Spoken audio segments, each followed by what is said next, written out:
नमस्कार बच्चों, जन्माष्टमी की आप सबको हार्दिक शुभकामनाएं और बधाई। आशा है आपने कल कृष्ण जन्मोत्सव बहुत अच्छे से मनाया होगा इस लॉकडाउन में। और देखिए, इत्तेफाक है कि हम आज कृष्ण और राधा की ही प्रसंग पर चर्चा करेंगे। प्रिय प्रवास का ये मेरा अंतिम व्याख्यान है जिसमें कि हम तीसरे भाग पर आज चर्चा कर रहे हैं, या तीसरा भाग आज हम पढ़ेंगे। हरिऔध जी का प्रिय प्रवास खड़ी बोली का पहला महाकाव्य माना जाता है। जैसा कि मैंने आपको बताया, पहले व्याख्यान में हमने ब्रज की अवस्था कृष्ण के मथुरा जाने के बाद की समझी, पढ़ी, और दूसरे व्याख्यान में हमने यशोदा की मनस्थिति को जाना। और अब राधा, जैसा मैंने आपको बताया कि रीति काल का प्रभाव हरिऔध पर बहुत स्पष्ट देखने को मिलता है। राधा और कृष्ण का अब तक का जो भी साहित्य था या अब तक का जो भी काव्य है, उसमें उनके केवल प्रेम को ही दर्शाया गया है, या राधा कृष्ण के मथुरा जाने के बाद विरह में कैसे व्याकुल होती हैं उसी को ही दर्शाया गया है। लेकिन हरिऔध जी ने प्रिय प्रवास में राधा के उस विरह को सामाजिक सरोकारों से कैसे जोड़ा है, कैसे प्रेम निज से व्यष्टि से समष्टि हो जाता है, इसका बहुत सुंदर उदाहरण है। जब कोई विरह में होता है तो वो सिर्फ अपना नहीं सोचता, वो सामाजिक सरोकारों से भी जोड़ता है। ये साहित्य में पहली बार प्रिय प्रवास में हम देखते हैं। रो रो चिंता सहित दिन को राधिका थी बिताती, आँखों को थी सजल रखती उन बना थी दिखाती, शोभा वाले जलद वपु कोई हो रही चातकी थी, उत्कंठा थी परम प्रबला वेदना वर्धिता थी। रो रो चिंता सहित दिन को राधिका थी बिताती। राधा सारा दिन रो रो कर चिंता में व्यतीत करती हैं कृष्ण के मथुरा जाने के बाद। आँखों को थी सजल रखती, सजल माने जल युक्त, माने आंसुओं से भरा हुआ। उनकी आँखें हमेशा आंसुओं से भीगी रहती, उन्मना थी दिखाती, चिंतित रहती थी, व्यथित रहती थी। शोभा वाले जलद वपु, आप देखिए कितना सुंदर जो उदाहरण शब्दों का प्रयोग किया है। जलद वपु, जलद वपु जल से भरे हुए जो मेघ होते हैं, माने काले मेघ। वपु माने बदन। कृष्ण सांवले हैं तो सांवले मेघों माने काले मेघों जैसा शरीर जिसका था, उसकी चातक क्या होता है? एक पक्षी होता है। तो वो चातक बनी हुई थी। किसका चातक बनी हुई थी? जलद वपु, काले मेघों वाले, जो काले बादलों की से शरीर वाले, कैसे शरीर वाले माने सांवले कृष्ण जो थे उनकी। उत्कंठा थी परम प्रबला, उनकी उत्कंठा, उत्कंठा का अर्थ मैंने पहले भी बताया, ऐसी चिंता जिसमें कि आशा समाहित होती है। उत्कंठा थी परम प्रबला वेदना वर्धिता थी, वेदना उनकी जो थी, पीड़ा जो थी, वो प्रतिपल बढ़ रही थी, बहुत ज़्यादा थी। लेकिन उसके साथ साथ उत्कंठा भी उतनी ही प्रबल थी, चिंता युक्त आशा भी उन्हें उतनी ही अधिक थी।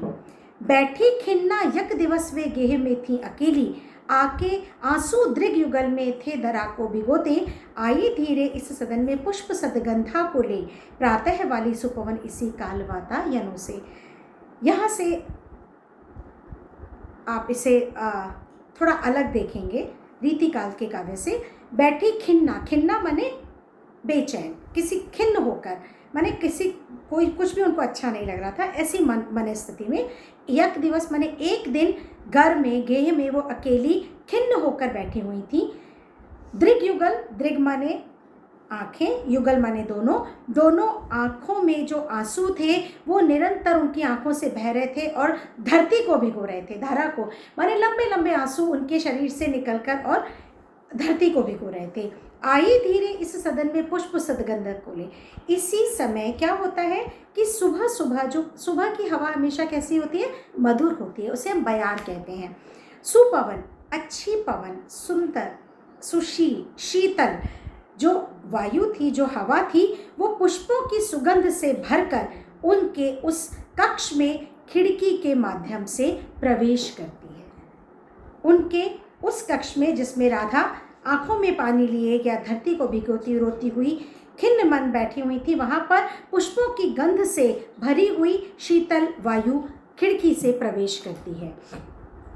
आके पूरा सदन उसने सौर भीला बनाया, चाहा सारा कलुष तन का राधिका के मिटाना, जो बूंदे थी सजल दृग के पक्ष्म में विद्यमाना, धीरे धीरे क्षिति पर उन्हें सौम्यता से गिराया। आके पूरा सदन उसने सौरभीला बनाया। पूरे कमरे में उस हवा से जो खुशबू थी वो बिखर गई, पूरे कमरे में फूलों की सुगंध जो थी वो बिखर गई। उस चाहा, किसने चाहा? उस पवन ने, उस शीतल सुगंधित पवन ने चाहा कि राधा का को जो विरह की पीड़ा है, विरह का जो कष्ट है, उसका जो कलुष है, उसका जो क्लेश है, उसका जो दुख है, उसे वो मिटा दे। जो बूंदे थी सजल दृग के पक्ष में, पक्ष माने पलकें, पक्षम माने पलक, पलकें, जो आंसू की बूंदें राधा की पलकों में विद्यमान थी, ठहरी हुई थी, धीरे धीरे क्षिति पर उन्हें सौम्यता से गिराया। हवा ऐसे प्रवेश की कि जैसे उनकी आंखों पे आई, और आंखों पे धीरे से जब हवा का झोंका आया तो उनकी आंखें बंद हुई, और जो पलकों में आंसू थे वो जमीन पर गिर गए। देखिए, वायु का माने शीतल पवन का और राधा के मनोभावों का चित्रण कवि कैसे आगे बढ़ाएंगे, कैसे वृद्धि पाएगा, उसे आप देखिए। उसका आरंभ है ये कि शीतल पवन ने राधा के मन का क्लेश हरने के लिए अपने प्रयत्न किए। धीरे धीरे क्षिति माने धरती पर सौम्यता से, बहुत सरलता से, बहुत प्यार से, बहुत जेंटली, अगर हम इंग्लिश में कहें तो, उसे धरती पे गिराया। श्री राधा को यह पवन की प्यार वाली क्रियाएं थोड़ी सी भी न सुखद हुई, हो गई वैरिणी सी। भीनी भीनी महक मन की शांति को खो रही थी, पीड़ा देती व्यथित चित्त को वायु की स्निग्धता थी। मैंने कल भी बताया था कि आपके जैसे मन के भाव होते हैं, प्रकृति आपको उसी रूप में प्रतीत होती है। एक किसी प्रेमी जोड़े के लिए जो संयोग पक्ष में है, उसे वर्षा की ऋतु या वर्षा की बूंदें बहुत प्रिय लग सकती हैं, लेकिन विरह में यदि कोई युगल है तो उसे वो जो वर्षा की बूंदें हैं वो बहुत बुरी लगेंगी, बहुत तकलीफ देह लगेंगी। तो कहते हैं राधा, श्री राधा को ये पवन की प्यार वाली पवन तो बेचारी प्यार से राधा के सारे क्लेश को हरने की कोशिश कर रही थी, लेकिन राधा को पवन की, शीतल वायु की ये जो क्रियाएं थी, ये जो क्रियाकलाप थे, वो बिल्कुल भी सुखद नहीं हुए, बल्कि उन्हें अपनी बैरी लगने लगी, अपनी दुश्मन जैसी लगने लगी। भीनी भीनी महक मन को शांति को खो रही थी। यही अगर कृष्ण साथ होते तो ये भीनी भीनी सुगंधित हवा राधा के लिए बहुत प्रिय होती, लेकिन ये भीनी भीनी महक जो थी हवा में जो समाई हुई थी, जो कक्ष में आ गई थी, वो राधा के मन की शांति को खत्म कर रही थी, उसे और बेचैन कर रही थी। पीड़ा देती व्यथित चित्त को वायु की स्निग्धता, स्निग्धता माने कोमलता, स्निग्ध का शाब्दिक अर्थ तो चिकना होता है, लेकिन यहाँ पे कोमलता से अभिप्राय है। हवा की या शीतल पवन की ये सारी की सारी जो क्रियाकलाप थे, ये वायु की जो स्निग्धता थी, वायु की जो शीतलता थी, ये राधा के चित्त को और अधिक व्यथित कर रही थी, उसके व्यथित चित्त को और पीड़ा दे रही थी और दुखी कर रही थी। संतापों को विपुल बढ़ता देख के दुखिता हो, धीरे बोले सदुख से श्रीमती राधिका यूं, प्यारी प्रातः पवन इतना क्यों मुझे है सताती, क्या तू भी है कलुषित हुई काल की क्रूरता से। संताप माने कष्ट, तकलीफ, दुख। संतापों को विपुल बढ़ता देख, अपने पीड़ा को और बढ़ता हुआ देखकर दुखी होकर दुख सहित श्रीमती राधिका जो थी, राधा जो थी, वो उस पवन से कहती हैं कि प्यारी प्रातः पवन, हे प्यारी प्रातः की पवन, तू मुझे क्यों इतना सता रही है, क्या तू भी काल की तरह मेरे लिए क्रूर हो गई है। जैसे कि मेरा बुरा समय चल रहा है तो तू क्या इस बुरे समय के साथ मुझसे कोई बदला लेने के लिए आ गई है। कालिंदी के कल पुलिन पे घूमती सिक्त होती, प्यारे प्यारे कुसुम चय को चूमती गंध लेती, तू आती है वहन करती वारी के सीकरों को, हाँ पापिष्ठे किस लिए ताप मुझे है। अब ये जो पद है, इस पद में वायु का जो स्वभाव है उसका हवाला, उसका संकेत राधा उसको देती है। आपको यदि कोई व्यक्ति परेशान करता है, दुखी करता है, या आप उससे त्रस्त होते हैं, तो आप उसे उसकी अच्छाइयाँ याद दिलाते हैं कि तू तो ऐसा नहीं है, फिर तू मेरे साथ ऐसा क्यों कर रहा है। वही भाव राधा पवन के लिए लेती हैं। कहती हैं कालिंदी, कालिंदी माने यमुना, यमुना कल माने किनारे, हे प्रातः की पवन, तू तो यमुना के किनारों पर सिक्त होकर, सिक्त माने गीली होकर, क्योंकि नदी के ऊपर से जब पानी वायु बहेगी तो वो क्या हो जाती है, भारी हो जाती है, उसमें जल के जो कण हैं वो समाहित हो जाते हैं। तो राधा कहती हैं कि कालिंदी के कल पुलिन पे घूमती सिक्त होती, तू तो तेरा तो स्वभाव ही शीतल है, और फिर उसमें तो कालिंदी माने यमुना के तटों से होकर आ रही है, जहाँ पर कि तू भीगी हुई है, जहाँ से तू जल को अपने में समाहित करके लाई है, प्यारे प्यारे कुसुम चको, और फिर पहले तो यमुना के पानी में नहाई है, वहाँ से सिक्त हुई है, और फिर उपवनों के सुंदर सुगंधित पुष्पों से सुगंध लेकर आई है, उनकी गंध को चूमते हुए आई है। तू आती है वहन करते वारी के सीकर, वारी माने पानी, सीकर माने बूंदे, तू अपने साथ पानी की बूंदों को वहन माने उनकी वाहक बनकर आई है, उन्हें अपने साथ लेकर आई है। हाँ पापिष्ठे, फिर हे पापिनी, पापिष्ठे माने पापी, पापिनी, फिर हे पापिनी तू मुझे ही क्यों ताप दे रही है, तेरा तो स्वभाव ही शीतल है, फिर तू जो रास्ता लेकर आई है, जिस रास्ते से आई है, सुबह सुबह की पवन है तू इतनी शीतलता तेरे अंदर समाहित है, तो हे पापिनी मैंने ही तेरा क्या बिगाड़ा है जो तू मुझे इस तरह संताप दे रही है, पीड़ा दे रही है। प्रकृति का आलंबन और उद्दीपन रूप आप इन पद में देख रहे हैं। क्यों होती है निठुर इतना, क्यों बढ़ाती व्यथा है, तू है मेरी चिर परिचिता, तू हमारी प्रिया है, मेरी बातें सुन मत सता, छोड़ दे बामता को, पीड़ा खोके प्रणत जन की है पुण्य बड़ा होता। कहती हैं कि तू इतने निष्ठुर क्यों हो रही है। राधा का संवाद है पवन से, सुबह की सुगंधित शीतल पवन से, कि क्यों होती है निठुर, निठुर मान निष्ठुर, तो क्यों इतनी निष्ठुर होती है और मेरी व्यथा को, मेरी कष्ट को, मेरे पीड़ा को बढ़ाती है।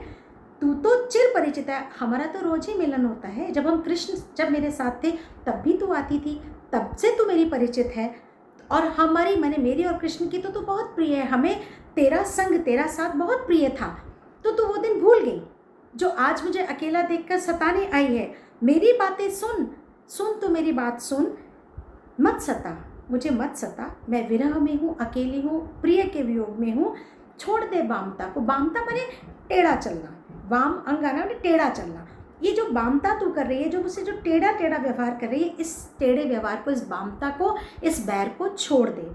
पीड़ा को के क्या तुझे नहीं पता कि प्रणत जन जो दुखी लोग हैं उनकी पीड़ा को अगर कोई दूर करता है तो उसे बहुत पुण्य लगता है, तो तू क्या ये पुण्य नहीं कमाना चाहती।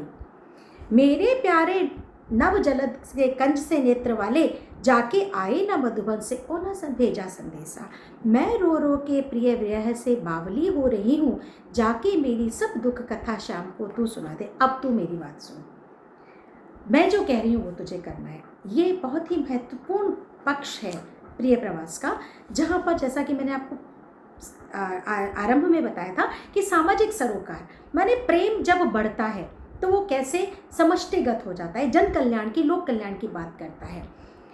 कहती है राधा पवन से कि मेरे प्यारे नव जलद से कंज से नेत्र वाले, कमल के कंज माने कमल, कमल के समान नेत्र वाले, नव जलद काले मेघों सी कांति वाले मेरे प्रिय, मधुबन माने मथुरा ऐसे गए कि ना तो खुद आए और ना कोई संदेशा भेजा। मैं रो रो के प्रिय विरह से बावली हो रही हूँ, तो देख ही रही है कि मैं अपने प्रिय के विरह में रो रो के बावली हुई जा रही हूँ, पागल हुई जा रही हूँ। तो बस जाके ऐसी की ऐसी सारी बात कृष्ण को सुना दे कि मैं उनके बिना कैसी हूँ, जाके मेरी सब दुख कथा शाम को तो सुना दे, क्योंकि तू तो जा सकती है। हो पाए, अब यहाँ से सारे पद इंपॉर्टेंट हैं, व्याख्या के लिए आ सकते हैं, परीक्षा के हिसाब से आप लोग ध्यान से समझिएगा। हो पाए जो न यह तुझसे तो क्रिया चातुरी से, जाके रोने विकल बनने आदि को ही दिखा दे, चाहे ला दे प्रिय निकट से वस्तु कोई अनूठी, हा हा मैं हूँ मृतक बनती प्राण मेरा बचा दे। हो पाए जो न यह तुझसे तो क्रिया, तू कहेगी कि मेरे पास तो वाणी ही नहीं है, मैं बिना वाणी के कृष्ण को तुम्हारी अवस्था कैसे जाके बताऊं, तो उसकी चिंता तू मत कर। हो पाए जो न ये तुझसे, अगर तेरे पास वाणी नहीं है, तो अगर ये नहीं कर सकती तो तेरे पास बहुत शक्ति है, तू अपनी क्रिया चातुरी से, अपनी चतुराई से ऐसे ऐसे कुछ कुछ वहाँ जाकर कृत्य करना कि कृष्ण समझ जाएंगे। जाके रोने विकल बनने आदि को ही दिखा दे। कहते हैं ना कि अरे इतनी, कभी हवा बहुत धीरे धीरे चलती है तो आपको लगता है कि बहुत मन को संतुष्टि देनी, कभी आंधी का रूप होती है, अरे कोई प्रलय आने वाला है, मतलब वायु के भी अलग अलग रूप है। तो वो कहती हैं कि तू किसी भी अपनी क्रिया से ये जता दे कृष्ण को जाकर कि मैं कितनी रो रही हूँ, मैं कितनी व्याकुल हूँ, जाके रोने विकल बनने आदि को ही दिखा दे, किसी तरीके से उनको ये जता दे, तेरे तो इतने रूप हैं, चाहे ला दे प्रिय निकट से कोई, और चल तू ये भी नहीं कर पाए तो इतना सा तो कर दे कि मेरे प्रिय से कोई छोटी सी कोई चीज़ वहाँ से अपने साथ उड़ा के ले आ, इतना सा तो कर दे। हाँ हाँ, दुखी से दुखी होके कहती हैं तू देख नहीं रही कि मैं मर रही हूँ, कुछ ऐसा ला के दे दे जिससे देख के मेरे प्राण बच जाएं, हे प्यारी शीतल मंद पवन मेरे प्राणों को बचा दे। तू जाती है सकल थल ही वेग वाली बड़ी है, तू है सीधी तरल हृदय ताप उन्मोलती है, मैं हूँ जी में बहुत रखती वायु तेरा भरोसा, जैसे हो हे भगिनी बिगड़ी बात मेरी बना दे। अब हम साहित्य क्यों पढ़ते हैं? क्योंकि साहित्य हमारी भावनाओं को अलग अलग तरह से अभिव्यक्ति देता है, उन्हें कृष्ण तक अपना संदेशा पहुंचाना है। माने वायु को वो कभी डांटेंगी, कभी उसे उसकी चापलूसी करेंगी, कभी उसे मनुहार करेंगी, कभी उसे मनाएंगी, कभी उसे रास्ते बताएंगी, मतलब हर वो यत्न करेंगी जिससे कि वो कृष्ण तक उनका संदेशा पहुंचा दे। आपने देखा पिछले पदों में वो उसे पापिष्ठे कहती हैं, उसे निष्ठुर कहती हैं, अब उसको मनाने का प्रयास कर रही है। क्या कहती हैं? तू चाहती है सकल थल ही वेग वाली, अरे तू तो बहुत वेग वाली है, तेरे अंदर तो बहुत गति है, बहुत ऊर्जा है, तू तो सारी धरती पर आ जा सकती है, तू है सीधी, तू बहुत सीधी सी है, तरल हृदय मैंने दयालु, तरलता अपने दया, तरल हृदय है तेरा, तो दिल बड़ा कोमल है, ताप उन्मूलती है, और तू तो सबके कष्टों को हरती है, सबके कष्ट दूर, उन्मूलना मैंने समाप्त करना, मैं हूँ जी में बहुत रखती, और तुझे पता है मेरे को तेरे पे बहुत भरोसा है, तू तो कृष्ण जब और मैं और कृष्ण जब साथ थे तब हम तुझे कितना चाहते थे, तो हमारी कितनी प्रिय थी, तो मैं तो तब से ही तुझ पे भरोसा करती हूँ। तो हे भगिनी, वायु को अपनी बहन कह देती हैं वो, राधा कहती है जैसे हो हे भगिनी, हे मेरी बहना, जैसे भी हो बस मेरी बिगड़ी बात बना दे। देखिए कैसे मनुहार कर रही हैं वो कृष्ण से के पास अपने संदेशा पहुँचाने की वायु से। कालिंदी के तट पर घने रम्य उद्यान वाला, ऊंचे ऊंचे धवल ग्रह की पंक्तियों से प्रशोभी, जो है न्यारा नगर मथुरा प्राण प्यारा वहीं है, मेरा सोना सदन तज के तू वहाँ शीघ्र ही जा। अब रास्ता भी बता रही हैं उसको, ये भी बता रही हैं कि तुझे कहाँ कृष्ण मिलेंगे। कालिंदी के तट पर, कालिंदी माने यमुना, यमुना के एक तट पर ब्रज है, दूसरे तट पर मथुरा है। तो कहती हैं कि कालिंदी के तट पर घने रम्य उद्यान वाला, घने तो आप जानते हैं रम्य माने सुंदर, उद्यान माने उपवन, जहाँ बहुत सुंदर सुंदर घने घने उपवन है, उद्यान है। कालिंदी यमुना के दूसरे तट पर ऊंचे ऊंचे, बहुत ऊंचे ऊंचे धवल माने सफ़ेद ग्रह की जो पंक्तियाँ प्रशोभित है, माने एक पंक्ति में सफ़ेद सफ़ेद सुंदर सुंदर ऊंचे ऊंचे महल जहाँ पर बने हुए। ब्रज में तो, ब्रज तो गाँव है, ब्रज में तो केवल नंद का ही जो घर है वो महल है, बाकी मथुरा तो शहर है, बहुत अच्छा साम्राज्य है, वहाँ पे तो बहुत बड़े बड़े महल, बहुत सारे घर हैं। तो कहते हैं कि पंक्तियों में मैंने लाइन से जहाँ पर सुंदर सुंदर ऊंचे ऊंचे सफ़ेद घर प्रशोभी है, मतलब शोभायमान है, जो है न्यारा नगर, जो कि अपने आप में ही न्यारा और अनूठा नगर है मथुरा, मेरा प्राण प्यारा वहीं गया हुआ है। मैं अब तो यहाँ मेरे सूने घर में क्या कर रही है, मेरे पास कुछ नहीं है, मेरा सूना सदन तज, मेरा ये सूना घर तो तू छोड़ दे, तज माने तज दे, त्याग दे, छोड़ दे, कि तू वहाँ शीघ्र ही जा, अब तू फटाफट से जल्दी से वहाँ चली जा। जो ही मेरा भवन तज तू अल्प आगे बढ़ेगी, शोभा वाले सुखद कितने मंजू कुंजे मिलेंगी, प्यारी छाया मृदुल स्वर से मोह लेंगी तुझे वे, तो भी मेरा दुख लग वहाँ जाना विश्राम लेना। आगे के जो पद हम पढ़ने से पहले आपको एक चीज़ बताऊंगी कि राधा को बहुत व्यग्रता है, बहुत शीघ्रता है कि किसी भी तरीके से जो वायु है, वो जो पवन है, वो कृष्ण तक पहुंच जाए। लेकिन अब वो वायु को ये इंस्ट्रक्शंस, ये निर्देश देती है कि वो कहाँ तो रुक सकती है और कहाँ नहीं रुक सकती। ये बहुत महत्वपूर्ण भाग है कि राधा उसे कहाँ तो रुकने के लिए कहती है और कहाँ से उसे चले जाने को कहती हैं, कि रुकना नहीं है, कौन से स्टेशन उसको लेना है और कौन से नहीं लेने। कहती हैं जो ही मेरा भवन तज तू अल्प आगे बढ़ेगी, जैसे ही मेरा घर छोड़कर तू अल्प माने थोड़ा सा आगे बढ़ेगी, शोभा वाली सुगंध कितनी मंजू कुंजें मिलेंगी, तुझे अपनी तरफ आकर्षित करने वाले बहुत सारे कुंज मिलेंगे, बहुत सारे घने पेड़ों वाले उपवन मिलेंगे, प्यारी छाया मृदुल सर से मोह लेंगी, और वो कुंज उपवन तुझे अपनी तरफ बुलाएंगे, क्योंकि वहाँ पे वो तेरा संग होगा, वो तेरा साथ होगा, वहाँ रहना तुझे अच्छा लगेगा, तो तुझे वो बुलाएंगे। तो भी मेरा दुख लग वहाँ ना विश्राम लेना, लेकिन देख तू वहाँ रुक मत जाना। अगर तू वहाँ रुकेगी तो बहुत देर हो जाएगी। यद्यपि वो तेरा प्रिय स्थान है, वहाँ तेरा रुकने का भी मन होगा, लेकिन जब तुझे तेरे वहाँ का आकर्षण तुझे आकर्षित करे तो तू मेरा दुख ध्यान कर लेना, और कृपया करके वहाँ तू रुकना मत। थोड़ा आगे सरस रव का धाम सतपुष्प वाला, अच्छे अच्छे बहु दुर्म लतावान सौंदर्यशाली, प्यारा वृंदा विपिन मन को मुग्धकारी मिलेगा, आना जाना इस विपिन से मुह्य माया न होना, मुह्य माना न होना। सॉरी,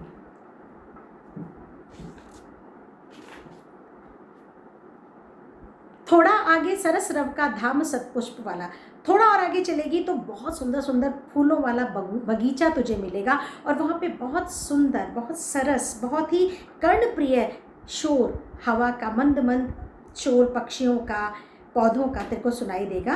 अच्छे अच्छे बहुत दुर्म लतावान सौंदर्य, वह बहुत दुर्म माने वृक्ष, बहुत सुंदर सुंदर लताओं से, सुंदर सुंदर लताओं से घिरे हुए अच्छे अच्छे पेड़ होंगे, वो भी तुझे आकर्षित करेंगे।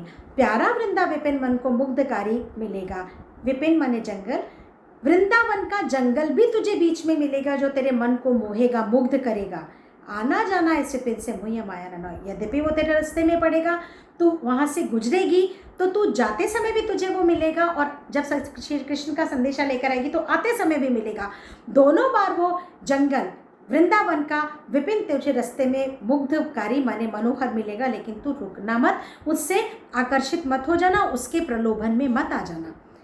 जाते जाते अगर पथ में क्लांत कोई दिखावे तो जाके, अब राधा कह रही है कि तू रुक कहाँ सकती है। ये तो उन्होंने बताया कि तुझे कहाँ नहीं रुकना, और ये अंतिम 2 पदों में वो बताएंगी कि वो रुक कहाँ पड़ सकती है, कहाँ वो विश्राम ले सकती है। कहती हैं यहाँ पे सामाजिक सरोकार की बात आती है। जाते जाते अगर पथ में क्लांत कोई दिखावे तो जाके सन्निकट उसकी क्लांतियों को मिटाना, धीरे धीरे परस करके गात उत्ताप खोना, सतगंधों से श्रमित जन को हर्षितों सा बनाना। लेकिन सुन, तुझे कोई चीज़ आकर्षित करे तो मत रुकना, पर जाते जाते रास्ते में अगर कोई तुझे थका हुआ राहगीर मिल जाए, कोई क्लांत, कोई थका हुआ, कोई दुखी, कोई पीड़ित राहगीर तुझे मिल जाए, तो जाके सन्निकट उसके, सन्निकट माने बहुत पास, तो उसके बहुत पास जाकर उसकी क्लांतियों को, उसके पीड़ा को, उसके कष्ट को मिटाना। आप कल्पना करिए कि बहुत तकलीफ़ में आप कहीं जा रहे हैं और गर्मी है या धूप है, कुछ है, उस समय अगर एक ठंडी हवा का झोंका आपको छू के जाता है तो आपको कितनी शांति मिलती है। लगभग वही शब्द चित्र कवि खींचता है। धीरे धीरे परस करके गात उत्ताप होना, गात माने शरीर, उत्ताप माने कष्ट। तो ये भी नहीं कि एकदम से जाके अपनी तेज गति से उसके शरीर को तू छुए, ऐसे नहीं करना। ऐसे करेगी तो वो महसूस नहीं कर पाएगा। धीरे धीरे, परस माने स्पर्श, छूना, उसके गात माने शरीर को, उत्ताप उसके शरीर के का जो उत्ताप है, उसके शरीर का जो कष्ट है, उसे धीरे धीरे छूकर ख़त्म करना। ठंडी हवा आपको धीरे धीरे धीरे धीरे आती है, आपको सहलाती है, तो आपके मन को शीतलता मिलती है, आपके शरीर का उत्ताप, ताप जो है वो कम होता है। सदगंधों से, और इतना ही मत करना, इसके साथ साथ ये करना कि सदगंधों से श्रमित जन को हर्षितो सब। एक तो ठंडी हवा मिल जाए, ऊपर से वो अगर सुगंधित हो तो सोने पे सुहागा है।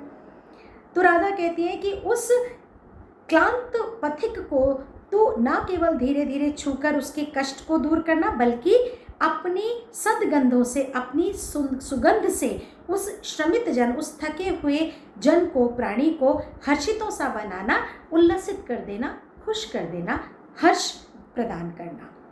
संलग्ना हो सुखद जल के शांतिहारी कंठों से, लेके नाना कुसुम कुल का गंध आमोदकारी, नित धूली हो गमन करना, उद्धता भी न होना, आते जाते पथिक जिससे पथ में शांति पावे। संलग्ना हो सुखद जल के शांतिकारी कंठों से। जो प्यासे कंठ हैं, जो श्रम से या थके हुए, जिसे अपन आम भाषा में कहें, जो थके हुए प्राणी या थके हुए राहगीर तुझे रास्ते में मिले, तो संलग्ना हो सुखद जल के, जो तूने अपने अंदर कालिंदी का जल समाया हुआ है, या जो तू यमुना का नीर अपने अंदर लेकर डोल रही है या जा रही है, उससे, उस सुखद जल से उन्हें, उनके कंठों को थोड़ी बहुत शांति ज़रूर देना। अब आपको ये समझ नहीं आएगा कि कैसे शांति देना। प्यासा कोई व्यक्ति है तो वो अगर उसको ठंडी हवा जिसमें कि जल समाहित है, सम्मिश्रित है, तो वो अगर सांस भी लेगा तो उसे गले में या उसके कंठ में शीतलता जाएगी। आप करके देख लीजिएगा, बारिश का मौसम है। लेके नाना कुसुम कुल का गंध आमोदकारी। कुसुम कुल माने फूलों का जो कुटुंब है, कुसुम कुल, आप शब्दों का चयन देखिए, जो विभिन्न भांति के पुष्प हैं, फूल हैं, उनके जो कुल हैं, उनका जो कुटुंब है, उनकी जो खानदान है, उसकी अलग अलग जो गंध है, नाना माने विभिन्न विभिन्न प्रकार के फूलों की जो खुशबू है वो आमोदकारी, आमोद माने मनोरंजन या कहना चाहिए प्रसन्नता, आमोद प्रसन्नता, प्रसन्नता से उसके मन को भरेगी। नित्य धूली हो गमन करना उद्धता भी नाना। और सुन, अगर रास्ते में तूने धूल अपने साथ में ले ली है तो उस धूल को तू दूर कर देना, निर्धूली होके जाना, धूल रहित होके जाना। ये नहीं कि अपने थपेड़े से जाके रास्ते की धूल से तू उसके शरीर को और ज़्यादा कष्ट प्रदान करे। निर्धूली हो गमन करना, निर्धूली होकर, धूल से रहित होकर उसके पास जाना, उद्धता भी ना होना और बहुत वेग से भी मत चली जाना। आते जाते पथिक जिससे पंथ में शांति पावे, ताकि आने जाने वाले जो पथिक हैं, रास्ते में जो चलने वाले राहगीर हैं, वो शांति पाए, उन्हें थोड़ी बहुत सुकून मिले और उनका जो यात्रा का श्रम है वो श्रम कम हो, खत्म हो। यहाँ हमारा प्रिय प्रवास खत्म होता है। आप लोग इसे पढ़िए, इसकी व्याख्या आप करने की कोशिश करिए और परीक्षा के दृष्टिकोण से अगर हम बात करें तो व्याख्या जो राधा वाला जो भाग है और इसके जो अंतिम 6 पद हैं, इन्हें आप विशेष रूप से पढ़िएगा। धन्यवाद।